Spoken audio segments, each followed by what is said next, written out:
ನಮಸ್ಕಾರ ಆತ್ಮೀಯ ಸ್ನೇಹಿತರೆ, ಮತ್ತೊಂದು ಇನ್ಫಾರ್ಮೇಟಿವ್ ವಿಡಿಯೋಗೆ ತಮ್ಮೆಲ್ಲರಿಗೂ ಆತ್ಮೀಯ ಸ್ವಾಗತ. ಇವತ್ತಿನ ವಿಷಯ ಏನಂದರೆ how to prepare a travelling kit for a kids. ನಾವು ಟ್ರಾವೆಲ್ ಮಾಡಬೇಕಾದ್ರೆ ಮಕ್ಕಳಿಗೋಸ್ಕರ ಯಾವ್ಯಾವ ಔಷಧಿಗಳನ್ನು ನಮ್ಮ ಜೊತೆಗೆ ತೆಗೆದುಕೊಂಡು ಹೋಗೋದು ಉತ್ತಮ ಅನ್ನೋದನ್ನು ನೋಡೋಣ. ಸೊ ನಾವು ಟ್ರಾವೆಲ್ ಮಾಡಬೇಕಾದ್ರೆ ದಾರಿ ಮಧ್ಯದಲ್ಲಿ ಮಕ್ಕಳಿಗೆ ಏನಾದರೂ ಆರೋಗ್ಯದಲ್ಲಿ ಏರುಪೇರು ಆದರೆ ಏನು ಮಾಡಬೇಕು ಅನ್ನುವಂಥ ಗೊಂದಲ ಪೇರೆಂಟ್ಸಲ್ಲಿ ಇದ್ದೇ ಇರುತ್ತೆ. ಸೊ ಅದಕ್ಕೋಸ್ಕರ ಕಾಮನ್ ಆಗಿರುವಂಥ ಯಾವ್ಯಾವ ಡಿಸೀಸ್ ಬರ್ಬೋದು ಟ್ರಾವೆಲ್ ಮಾಡಬೇಕಾದ್ರೆ ಮತ್ತು ಯಾವ ಮೆಡಿಸಿನನ್ನು ತೆಗೆದುಕೊಂಡು ಹೋಗಬೇಕು ಅನ್ನೋದನ್ನು ಇವತ್ತು ನೋಡೋಣ.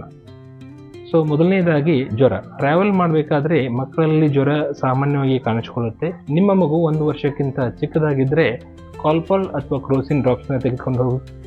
ಇನ್ನು ನಿಮ್ಮ ಮಗು 1 ವರ್ಷಕ್ಕಿಂತ ದೊಡ್ಡದಾಗಿದ್ದರೆ ಕಾಲ್ಪಾಲ್ ಸಿರಪ್ ಅಥವಾ ಕಾಲ್ಪಾಲ್ ಕ್ರೋಸಿನ್ ಸಿರಪನ್ನು ನೀವು ತೆಗೆದುಕೊಂಡು ಹೋಗ್ಬೋದು.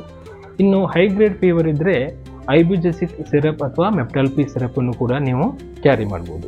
ಇನ್ನು ಎರಡನೇದಾಗಿ ವಾಂತಿ. ಟ್ರಾವೆಲ್ ಸಿಕ್ನೆಸ್ಸಿಂದ ಮಕ್ಕಳಲ್ಲಿ ವಾಂತಿ ಕೂಡ ಕಾಣಿಸ್ಕೊಳ್ಬೋದು. ನಿಮ್ಮ ಮಗು 1 ವರ್ಷಕ್ಕಿಂತ ಚಿಕ್ಕದಾಗಿದ್ದರೆ ಡಾಮ್ಸ್ಟಾಲ್ ಡ್ರಾಪ್ಸನ್ನು ತೆಗೆದುಕೊಂಡು ಹೋಗಿ. ಇನ್ನು 1 ವರ್ಷಕ್ಕಿಂತ ದೊಡ್ಡದಾಗಿದ್ದರೆ ನಿಮ್ಮ ಮಗುಗೆ ಒನ್ಡೆಮ್ ಅಥವಾ ಒಮಿಕ್ಯಾಂಡ್ ಅನ್ನುವಂಥ ಸಿರಪನ್ನು ಕೂಡ ನೀವು ಕೊಡ್ಬೋದು. ಇನ್ನು ಮೂರನೇದಾಗಿ ಶೀತ ಅಥವಾ ನೆಗಡಿ ಮತ್ತು ಶೀತಕ್ಕೆ ಸೆನಾರೆಸ್ಟ್ AF ಡ್ರಾಪ್ಸ್ ಮತ್ತು ಸೆನಾರೆಸ್ಟ್ AF ಸಿರಪ್, ಅದರ ಜೊತೆಗೆ ಸೆನಾರೆಸ್ಟ್ PD ನೇಸಲ್ ಡ್ರಾಪ್ಸನ್ನು ಕೂಡ ನೀವು ಕ್ಯಾರಿ ಮಾಡ್ಬೋದು. ಇನ್ನು ಹೊಟ್ಟೆ ನೋವಿಗೋಸ್ಕರ ನಿಮ್ಮ ಮಗುವಿಗೆ ಸೈಕ್ಲೋಪಾಮ್ ಡ್ರಾಪ್ಸ್ 1 ವರ್ಷಕ್ಕಿಂತ ಚಿಕ್ಕದಾಗಿದ್ದರೆ, ಸೈಕ್ಲೋಪಾಮ್ ಸಿರಪ್ 1 ವರ್ಷಕ್ಕಿಂತ ದೊಡ್ಡ ಮಗು ಇದ್ದರೆ.